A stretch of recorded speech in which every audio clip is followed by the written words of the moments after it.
standing strong and tall. Yeah, this is the Bullvine coming on the air, sharing the stories of the folks who care. Profiles of passion, voices of the trade, dairy strong legends being made. Yeah, this is the Bullvine coming on the air, sharing the stories of the folks who care. Profiles of passion, voices of the trade, dairy strong legends. Welcome back to the Bullvine Podcast, where real dairy producers get real talk on today's most pressing issues and tomorrow's biggest opportunities. Have you ever wondered if video games and virtual worlds could boost your milk check? Well, you're in for a treat. Today, we're sitting down with Jennie McDowell, CEO of Dairy Max, the group that's bringing more than 700 dairy farm families straight into the digital age. And not just for the hype. We're talking $600,000 in milk sales, thousands of new dairy advocates in places you'd never expect, and partnerships that put real dairy front and center on screens across the country. Jennie's got stories, from launching Farm Tycoon in Fortnite to teaming up with the Dallas Cowboys, plus what it honestly takes to keep the next generation excited about dairy. If you've questioned how to connect with consumers or doubted if modern marketing can move real product, this episode is for you. So grab your coffee, get comfortable, and let's dive in. So, let's get started. Dairy Max represents over 900 farm families across South Central U.S. But you're taking a very different approach to how you guys market than most anyone has seen before. Can you take us back to the founding of Dairy Max and point a picture of what drove the creation of the organization? Sure. I think that the founding of Dairy Max really is a story of farmer ingenuity and forethought. And I have worked for dairy farmers now for 13 years. I just had my 13th anniversary last week. And one of the things that I am constantly amazed by just about every day doing this work is how forward-thinking dairy farmers are. And particularly, when you think about somebody who is building a generational business, they're taking over a business that they got from their father, their grandfather, however many generations back that goes. And their goal is to pass that on to their kids and grandkids. So in that context, it does make sense that they are so forward thinking. But how Dairy Max came to be really is the story of dairy farmers getting together back in even 1915, coming out of some public health crisis, some issues that were really making people wonder if dairy was a healthy, nutritious product. And so they built the National Dairy Council to really reinforce that belief in dairy and its importance in the diet, its ability to help kids grow, to build strong bones, all of the things that we know that dairy does. And so that was in 1915. And then in the 1970s, farmers got together again and under the United Dairy Industry Association really aligned promotions. They had kind of in that time frame, different promotion organizations had popped up in different places and were doing the same things, building trust and relevance in the dairy industry and connecting farmers to consumers, but they were doing them in kind of wildly different ways, and there was a lot of inefficiencies of duplication of work and that sort of thing. So UDIA started in the 1970s to bring all of that together, and then Dairy Max came around in the 1980s to really unify promotions in the Southwest and help farmers in this area speak with one voice. And since then, we've expanded, north into Colorado, Wyoming and Montana, and also support Louisiana as the footprint of Dairy Max has changed. But the goal and the mission has always remained the same. And that is to drive demand for dairy, connect consumers to where their food comes from, and really tell the story of dairy farmers and how hard they work to produce the most nutritious food on the planet. And how would you describe the lifestyle or the values that the dairy farm families that Dairy Max supports? Like, how have consumer perceptions or needs shifted and influenced how you guys focus in promoting the values or the lifestyle of the farm families? I think that the values of dairy farmers and dairy farm families have really remained consistent over time. They're incredibly committed to their families. They're incredibly committed to the cows that are on their farms, and they're incredibly committed to the communities that they serve. And I think that what does change around that from time to time is how connected people are to the farm. If you think about this, less than 2% of the population feeds the rest of us. And so our ability to kind of peek behind the curtain to see and know where our food comes from and to really understand what farmers are doing every day is inhibited in a way that it's never been in the past, when folks were maybe 1 or 2 generations away from the farm or had an aunt or an uncle who were farmers, and they could kind of get that connectivity. As we see our urban centers really grow and the connectivity to farms change, I think it really is about making sure consumers understand that farmers are staying consistent. They are staying consistent, again, in their commitment to the environment, in their commitment to producing these products that are healthy, that are wholesome, and that nourish the world. Okay. Now, when you think about the, I think, over 900 families that you guys represent in that region, is there a story or an example that for you best captures why Dairy Max exists or the need for Dairy Max? I think about, when I think about that, I think about how hard farmers work every day on the farm. I grew up on a horse and cattle ranch myself, and so have some understanding, though it wasn't a dairy farm. I do understand what it is like to be in agriculture and how things are constantly changing. And so we serve all dairy farmers from all sizes in our region, so from very, very small to very, very large. Out here in the Texas and New Mexico area, farms are growing in size. And we really see that those farmers have to change every day. They have to stay current with new farm practices, new technology, new ways of doing things, staying current with the markets. And that is all consuming. And so our role then is to really help them, again, connect to consumers, make sure that their products are marketed well, that we're helping the industry to produce products that consumers really want and meet their needs where they are today, and that those consumers know how important and beneficial those products are, so they see them as an essential part of their diet and lives. And in that way, that's how we're supporting these farm families, so they can stay focused on the farm, they can stay focused on making a tremendous product, and we can help with the focus of where that product goes, what it becomes, and how the greater public connects to it. And when you look back over the history and the journey of Dairy Max, is there a specific moment or a turning point when the organization really noticed how it needed to completely rethink how it connects or markets to consumers? Sure. I mean, I think that for anybody who has been working for even a short while, I mean, the pandemic is, key among those.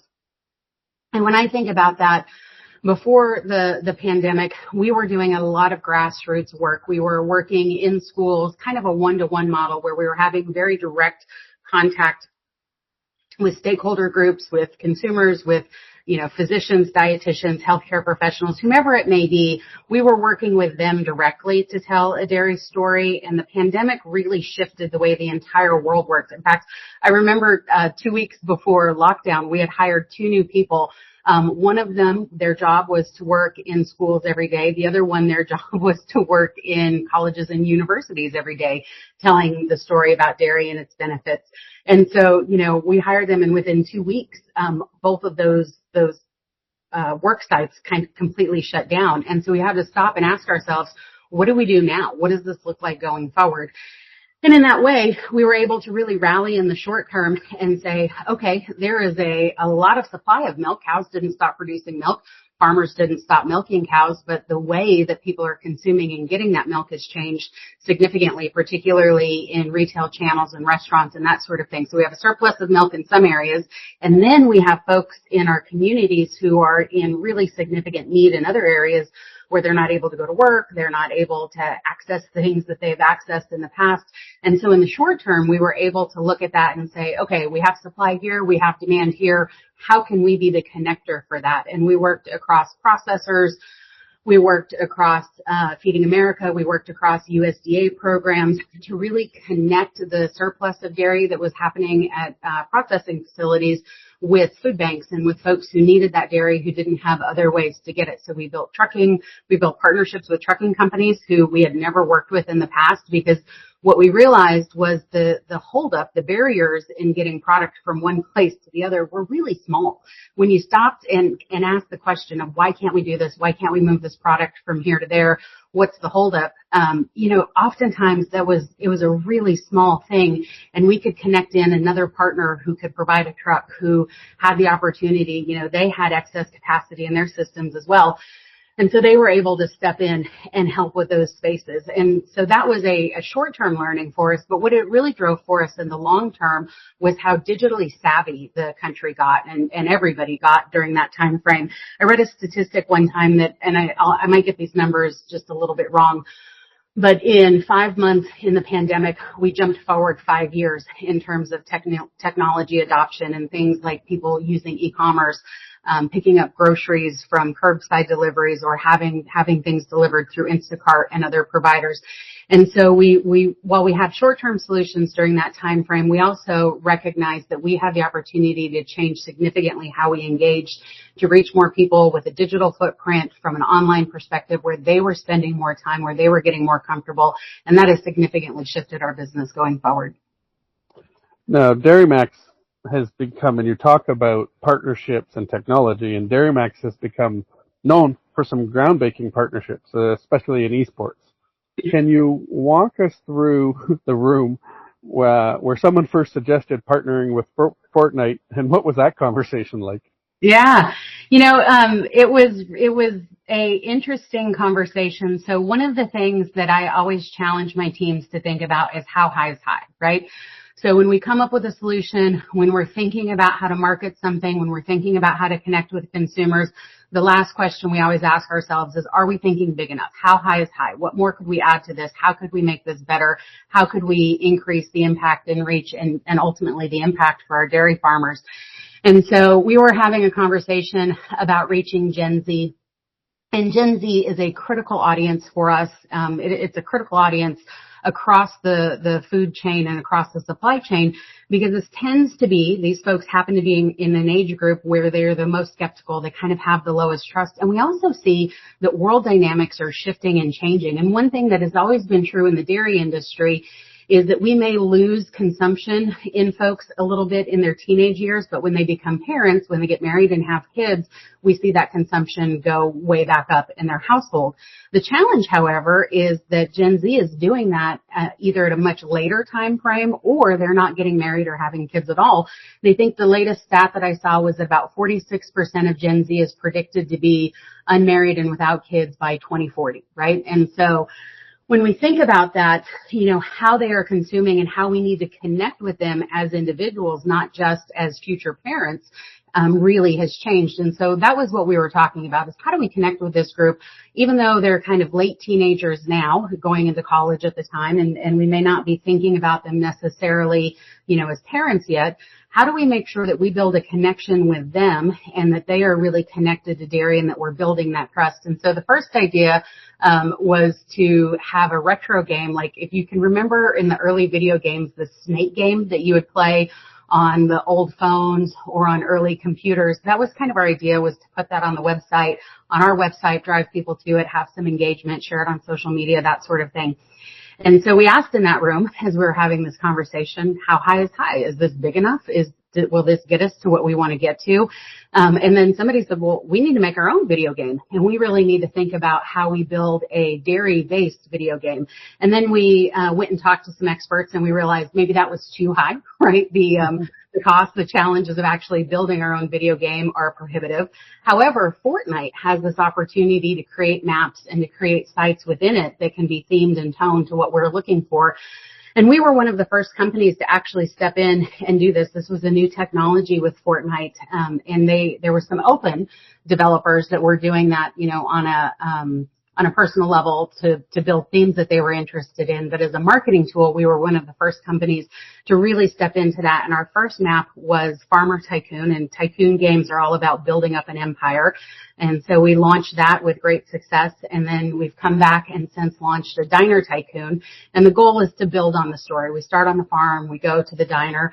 Our next iteration will take the dairy story one step further. So folks who are playing this get to grow and evolve and see how those products go from the farm to retail, to consumers, and have an impact. Now, there's been some exciting Fortnite updates, and they've expanded their gaming initiatives. Can you describe how these new features are changing the way the kids will be learning about dairy farming? Sure. So we've learned a tremendous amount from the work that we have done in Fortnite. And so our first iteration was wildly successful, and we were very excited to be able to take kids on farms so they could see and kind of play the game and get an understanding of some farming fun facts and figures, what it's like to be a dairy farmer, as much as you can communicate that through a video game. And in this next iteration, it is the Restaurant Tycoon. Goodness gracious. It's a Restaurant Tycoon game or Diner Tycoon. That's what I'm looking for. Diner Tycoon, where players are able to run a diner that sells a lot of dairy heavy, products. So we have grilled cheese, we have pizza, we have fun things like that. And they go through and go through the state of the gameplay. And as they are buying products for their diner, as they are serving customers, as they are creating these dishes, there are different fun fact cards that pop up that tell them about why dairy is nutritious, why it's good for them, but in a language that resonates with them. I think that is one of the biggest innovations that we've had as we've come along, is that in the past, we tended to be very clinical in how we talked about these things. And we talked about things like nutrient-dense foods, which is great if you're talking to a group of dietitians, but if you're talking to a group of 12-year-olds, that doesn't have the same kind of impact, right? And so really making sure that all of the messaging, all of the language is not only in the game, but feels like it should be in the game and feels like it's a part of the game. And by doing that, we're helping kids to see how dairy is just a part of their life and how it can be an important part of their life, and it feels very natural to them. That's really cool. And one of the things I had seen or had read was that one of the early milestones is that we had been able to sell over 400,000 pounds of milk generated from this initiative. Yes. And that's huge. Can you share the story behind that achievement? Like, what did that feel like for your team, and how has that impacted things?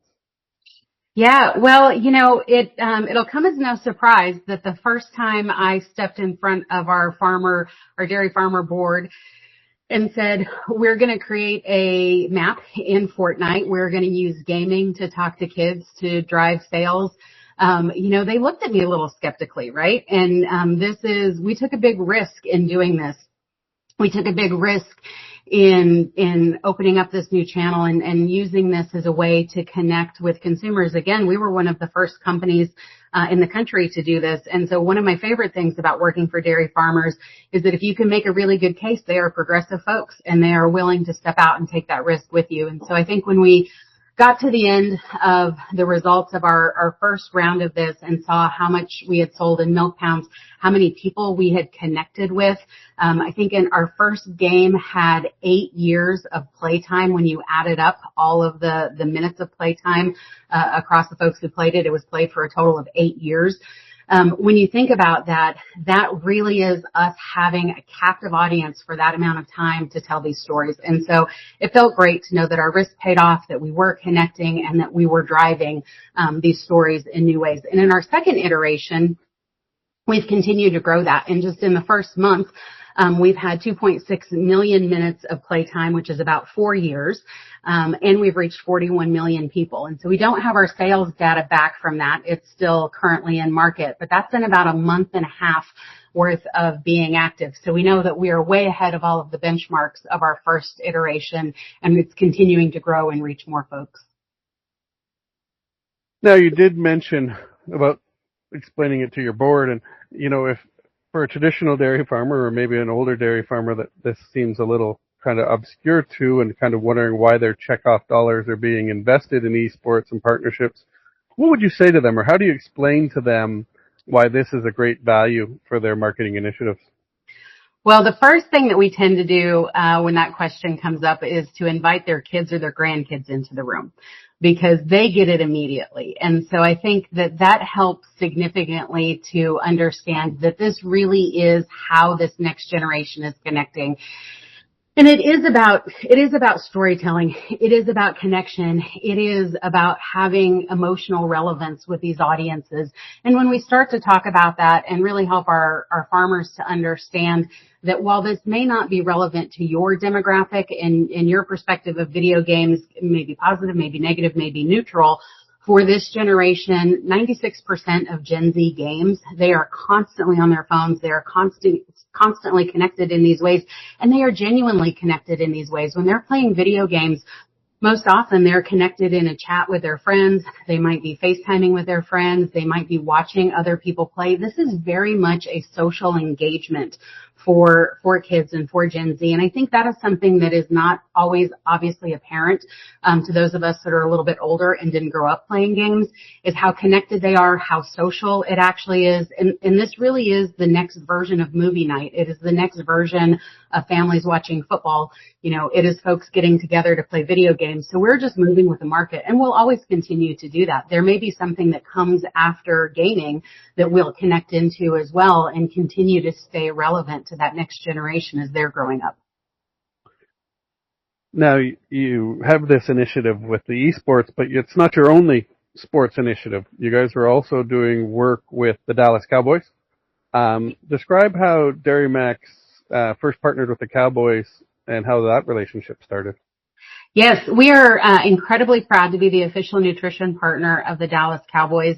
And this has been a partnership that I have worked on my entire career at Dairy Max. And, we first started with our in-school program, Fuel Up to Play 60, where we were working to connect kids to nutrition, to play, to really help them think about how they could grow up fit and strong by both eating a healthy diet and playing outside on a regular basis. And so that was a really natural partnership for us with the Cowboys. And as we continued to do that work, what we found was that we had tremendous strategic alignment in how we looked at things and how we looked at our communities. And the Cowboys really wanted to have an impact in the community that they served, particularly around the Dallas area. And be known as somebody who helps kids and who drives a healthy lifestyle. And so we were able to partner with them and look across a multitude of their partnerships and the ways that they engage and bring nutrition messaging into that and really use their reach and their ability to amplify along with our data-backed and data-based nutrition messaging to work collectively to have this community impact. And we see that it's having an impact every day. That as kids are getting ready to go back to school, we're able to talk to them about how to take care of themselves, how to stay fit and healthy. We just did that with the Arlington back to school celebration. We do a cooking contest every year, the Taste of the Cowboys, where we bring in schools and they have a cooking competition and we talk about why these foods are healthy and how they help them. And so they get to have that really fun experience at AT&T Stadium, and they get to be a part of the Cowboys while they're doing this. And they're learning. And the kids who win that competition also get to come back and cook at a game, at a Dallas Cowboys game during game day and be featured in the end zone. So we have this tremendous partnership that is really based around shared values of helping to grow the community, staying focused on kids, and really making sure that we're building the healthiest communities we can. Now, what has been the reaction from, say, the professional athletes or the organizations you've been partnering with this in regards to dairy nutrition? I think the most fun thing in my time at working with the Cowboys and a variety of sports organizations is how excited football players will get. Particularly, we get guys who are kind of right out of college coming into the NFL and trying to get themselves kind of figured out. And sometimes they'll kind of sheepishly tell me, we always ask them which favorite dairy food, what do you eat the most of? And, sometimes they'll kind of, oh, well, I like pizza. I know I shouldn't eat it. And we get to say, no, there's a lot of protein in the cheese on that pizza. And there's a lot of calcium in the cheese on that pizza. It's really good for you. It's good for your bones. It's good for your growth. So I think that what is most exciting for me is how excited those guys get when they find out the things that they love, they can still eat those things, and those things are still good for them. And in fact, we work really closely with the director of sports performance, who is the team nutritionist for the Cowboys, and he makes sure dairy is a key and central part of the diet that the athletes are having every day. And a lot of them get really excited when they talk to me about, oh yeah, we just had mac and cheese, and we just had this, and I know that it has protein in it. And so I think seeing that reaction is really exciting. We had one of my favorite players was Travis Frederick, who used to be the center for the Dallas Cowboys. And he is a big Wisconsin boy, if y'all remember him. And he had this story about coming out of college and having broken a bone. And he was going to miss the playoffs for his team because it was going to take 16 weeks for his bone to heal. And so he drank a gallon of milk every day, and his bone healed in 12 weeks, and he was able to play, and they won. And, it's a movie ending kind of story. And so those stories, when players get really passionate about working with us because they see the benefits that dairy had in their lives and how it helped to fuel those performance, those are also really fun for us to hear. Those are some really cool stories.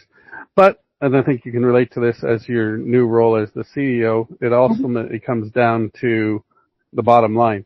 And how do you feel that these relationships with like the Cowboys and stuff have helped affect the bottom line for producers? Sure. I think that it is all about connection, and it is in many ways what we're doing is we're giving people permission to enjoy the foods that they love.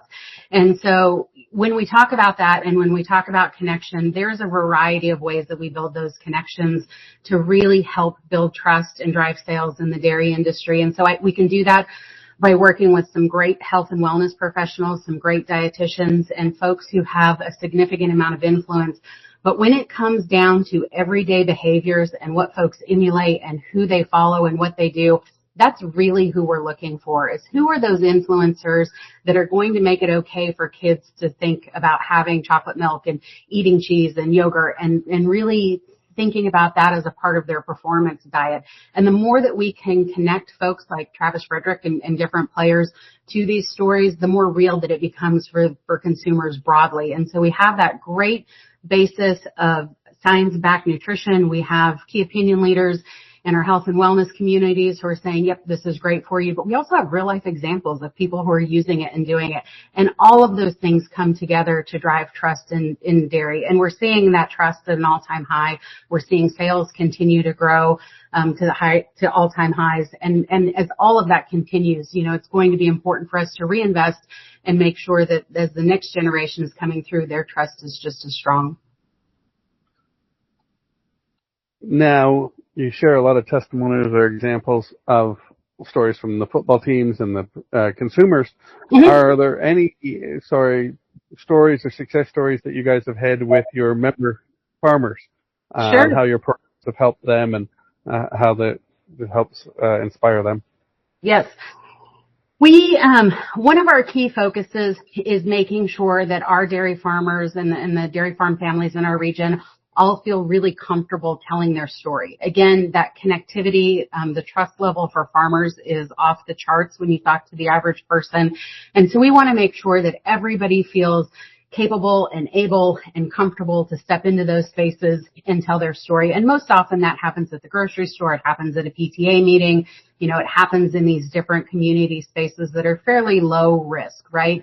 And so we have a telling your story training to help farmers know how to frame their stories, how to tell those stories in a way that can connect. But we also do a lot of work in the case of issues popping up, and that can come from the form of activists. And there was a dairy farm family in Waco, whose daughter was in college, and on her college campus, there was an activist group who was talking about dairy and, just spreading complete misinformation about dairy farming and dairies, and being very brave. She stepped up and said, no, I grew up on a dairy farm. That is not what happens. That is not what happens on my farm, and engaged with the activists. And as you know, when somebody engages in that way, that can bring all sorts of attention to them. It can really kind of put them in the spotlight for the activists, so to speak. So our team was able to step in and help that family navigate that, work through that, kind of manage the conversation. When the activist, she invited them to come to her farm and see what was actually happening on that farm. We were able to step in and be a part of that and help to manage that visit, make sure that everything went positively and that story ended in a really successful way for that family. Well, that's really cool. Now, one of the key kind of trigger points, at least from a marketing standpoint, that really gets a lot of consumer attention is the sustainability and the discussions around that. Have you had challenging conversations, or what has been the producer reaction when you guys want to work on the sustainability theme? How do you help educate producers on why sustainability is important and connect that with consumers? Yes.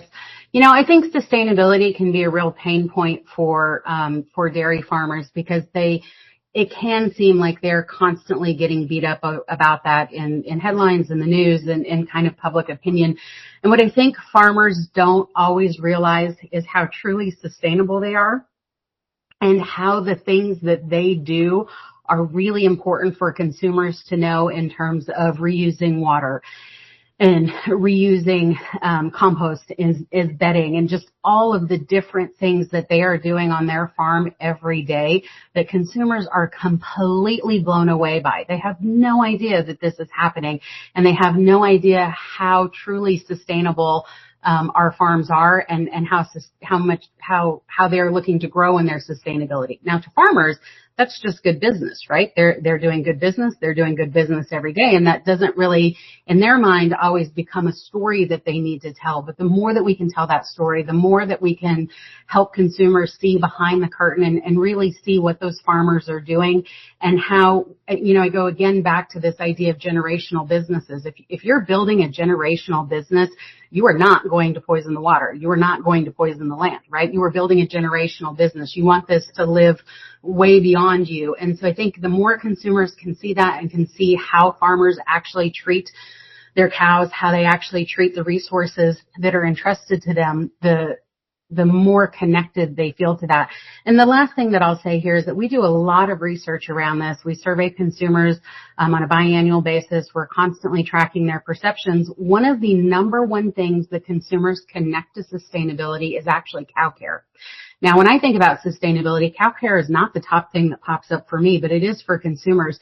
And I think that if we can get farmers comfortable telling the story about all of the things they do to care for their cows, to care for their comfort, to make sure that they're happy, that they're healthy, all of the work that goes into that, that really helps consumers feel confident in consuming more dairy. Now, can you describe when you kind of had, or when Dairy Max had, kind of that aha moment when you realized that your consumer outreach was having positive impacts for dairy farmers? Man, I think it is, I think that most often that happens in retrospect, right? We get to the end of something and we can look back and see, wow, our Fortnite work is delivering 400 milk pounds through an online sales campaign. We can look and see our exports are growing. We have the largest export year that we've ever had last year. We see the outcomes of all of these different campaigns, just in the last 2 months alone in terms of our Fortnite campaign and our National Dairy Month messaging. We reached an average of 3.4 million people a day. And so when we look back and see those things, and when we see the industry growing and we see farms thriving and cows moving into the area, that's when we know that we're having a really positive impact.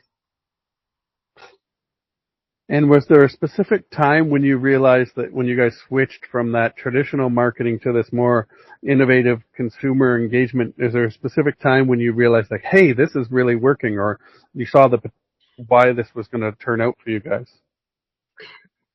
Again, I think it's all in retrospect, and I think it was the first year when we looked back at our accountability.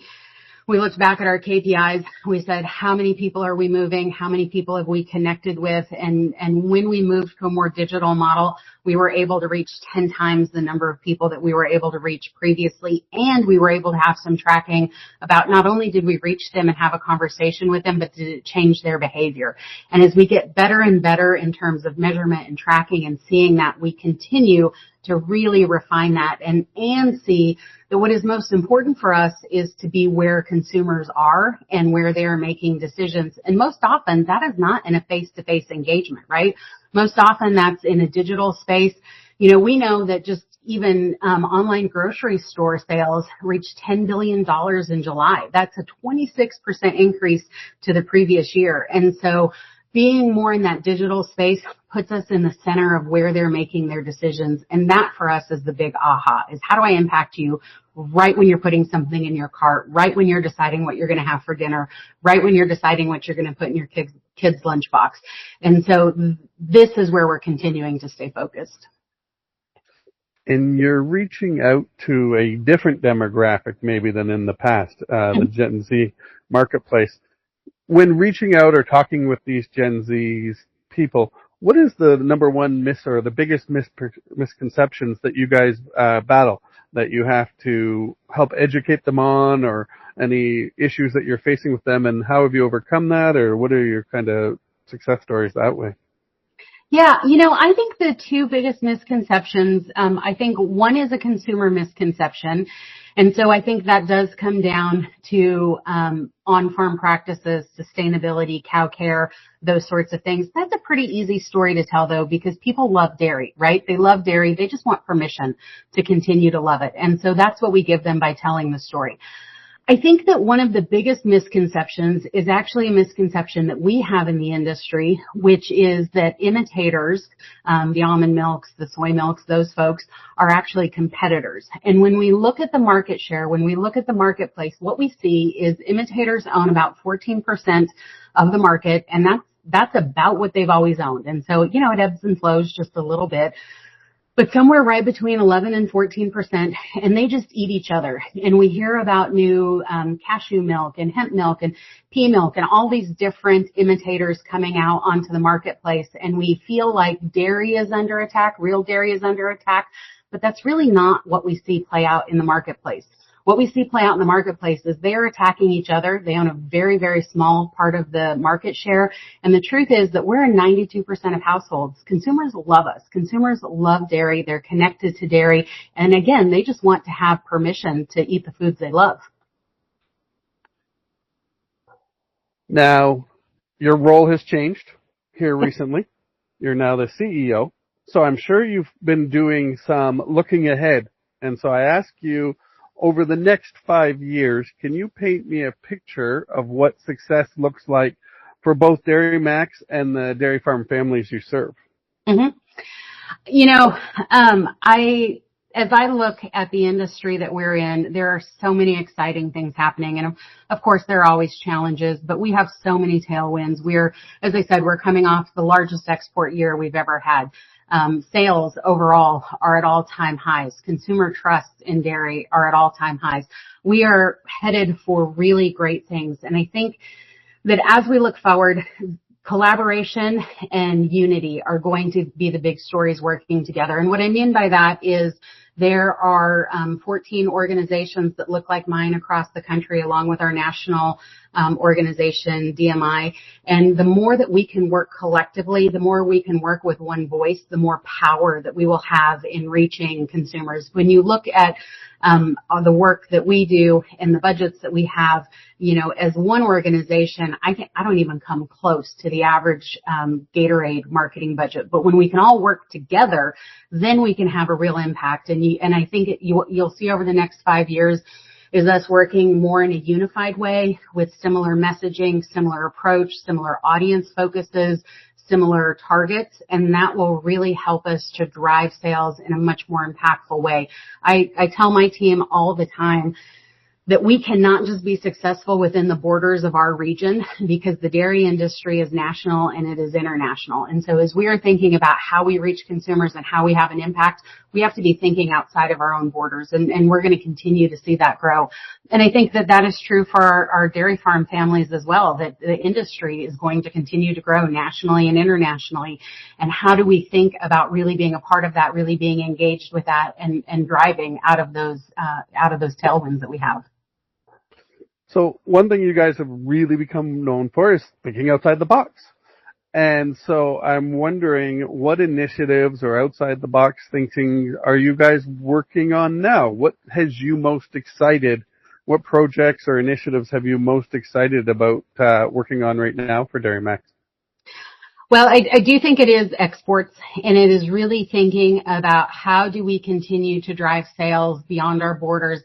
How do we continue to make sure that U.S. dairy is in the markets that are growing the fastest, that it is available, that it is in the sizes, the formats, the shapes, the styles that people in those countries and communities are seeking? And that is where we are going to see, significant growth over the next several years. I'm also really excited a little bit closer to home. It's football season. Those things are ramping up. And I am really excited to see the work that we're doing across college campuses with our NIL partnerships and some of those collegiate athletes. We have some really fun, really creative work that is happening both in our region, but again, across some other SRs where we're working collectively on this. And I'm excited to see that come to fruition as we get better and better at working together and get more effective at it. Now, you mentioned about that college age, and one of the biggest issues I've been seeing, or we've been seeing, is the young people that aren't coming back to the industry, that they're going off to other industries and work. If you could talk to a young person or a person who grew up on a farm or didn't grow up on a farm, but they are considering getting into dairy farming, what story would you tell them about where the industry's headed and why this is the route they should go? Mm-hmm. I think if I had that opportunity, I would love to talk to somebody about all of the different aspects of dairy farming. And if somebody going into college was seeking my advice, I would encourage them to get an engineering degree, and I would encourage them to think about robotics, and I would encourage them to think about all of the technical side and aspects to the industry, because, that is going to continue to grow. If that's not where their passion lies, marketing and product development and food science, there are huge opportunities there. I think that looking at something just as, we look at such a narrow scope sometimes when we think about farmers, and we have such an image in our minds that we don't recognize all of the career paths that are centered around dairy farming and all of the technology, all of the creative work that goes into innovation and moving things forward and being cutting edge. And all of that is happening every day on dairy farms. I think it's a really exciting space for someone to think about how they could engage in a way that is maybe different than milking cows every day, but still is really supportive of the industry. Now, as someone who didn't grow up in the industry, you've come into the dairy industry. But you seem to have really embraced it, and you seem to have really engaged in the industry. What brought that about for you? Like, how did you find the passion for dairy as someone who didn't start in it but now working in it? Well, I have to confess that I did an audit one time, and a full 25% of my grocery bill was spent on cheese. So that was the first recognition. Somebody who did grow up in American agriculture and, in Wyoming in a space that is heavily steeped in ag, I really believe that the fact that we can feed ourselves as a nation is the reason why we're able to be a stable democracy. It's the reason why we're able to, argue about politics and the different things that we disagree about. I have traveled to enough countries in the world and spent a lot of time in spaces that didn't have that same luxury. And I really believe that a nation that can feed itself can be free. And without that, you can't have that. And so I'm passionate about being a part of American agriculture, and I'm passionate about the work that dairy farmers do. And your passion comes through very much, and it's very exciting to listen to your passion.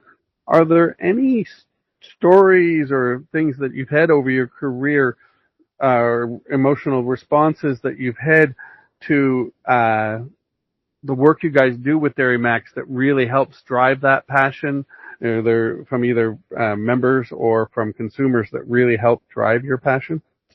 There's a note that I keep on my desk that during the pandemic, when we really started working in food banks, and again, making sure product was going from areas of surplus to areas of need through some USDA programs. During that time, we got a note through one of our food bank partners from a family, and it was a grandmother who was raising her grandchild who had special needs, and I don't know exactly what his challenges were, but they were so excited that there was milk in their local food bank that they had not had opportunity for that. This was the first time that they had had milk in, and I think she said maybe 2 years, because of the challenges that they were living under. And what that meant to her grandson was that it was a meal he could fix for himself. It was independence for him because he could make a bowl of cereal and he could eat that. And that was one thing he could do for himself. And so, I think about that story a lot because we don't always know the ways we impact people's lives, right? I know that we're providing the most nutritious product on the planet. I know that I'm helping people perform better, but never in my life would I think that we're giving somebody that measure of independence that makes a difference in their day. And so those kinds of things are really motivating to me and make me think about how important the work we do is. Wow, that is very touching. And it's neat because it hits on so many different levels there. And I think that's one of the really neat things about Dairy Max is you guys really have looked at different ways of engaging both consumers and the member organizations that you work with. So that's really insightful. What are the next steps for you guys at Dairy Max? What are you working on, or what challenges do you foresee that you have to get past? Well, we are, we're working through leadership transition. And so, Mike Conkle led our organization really effectively for, 16 years. As I am taking on the helm and looking at how we move forward, I think it really is all of the changes that we see in the world around us and, some of the uncertainty and all of those pieces. And how do we stay consistent and focused in our strategy and message and make sure that we are meeting people where they are, that we are always remaining relevant, that we are always staying cutting edge, and that we're always driving things forward. And so that is my primary focus, particularly as we're wrapping up our planning and moving into the next year and thinking about where we go from here. And then, we have a whole new generation coming up in terms of Gen Alpha and those folks who are going to have different ways of moving through the world, and we're going to need to be right there with them. And again, make sure that we stay incredibly relevant to them so they understand how important dairy is in their diet and how hard dairy farmers work for them. Wow. And I really want to just commend you guys for the work that you guys have been doing. I think that the way Dairy Max has gone about representing us to consumers, but also working with producers is really insightful. So I really thank you for sharing that with us.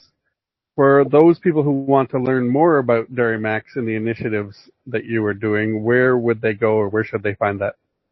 Sure. We have dairymax.org is our website, and from there you can branch off and find all of the different work that we're doing. Connect with our team if you have questions or thoughts, and we're always happy to hear from folks in the industry. Cool. And with that, I want to thank you for taking the time today. I learned a lot, and I think that the initiatives you guys are doing are really impressive, so I want to thank you for taking the time. Thank you as well. This was very enjoyable. Had a great time. That's a wrap for this episode of the Bullvine Podcast. Huge thanks to Jennie McDowell for sharing her time and for showing us what happens when you take dairy out of the barn and drop it into the digital world. Whether you're a skeptic or already dreaming up your own online dairy campaign, remember, innovation on the farm isn't just for technology or genetics, it's for marketing too. If you liked what you heard, give us a follow on your favorite podcast app. Check out Dairy Max at dairymax.org and browse more producer stories, insights, and advice at thebullvine.com. Until next time, keep milking those opportunities and keep challenging the status quo. This industry needs it. Have a great week, and we'll catch you down the road.